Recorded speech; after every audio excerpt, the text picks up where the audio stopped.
ناظرین و سامعین، کانگریس پارٹی کی صدر محترمہ سونیا گاندھی کو دوبارہ صدر بنائے جانے پر آل انڈیا خادم الحجاج کے اہم رکن مفتی حسن محمود راجستھانی نے مبارکباد پیش کی ہے۔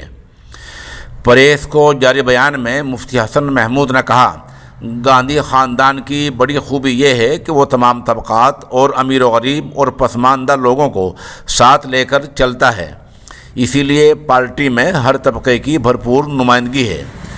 بیان میں کہا گیا ہے کہ گاندھی خاندان نے روز اول سے ہی عملی طور پر اس عزم کو دہرایا ہے اور یہ خاندان سبھی کو ساتھ لے کر چلنے میں یقین وشواس رکھتا ہے۔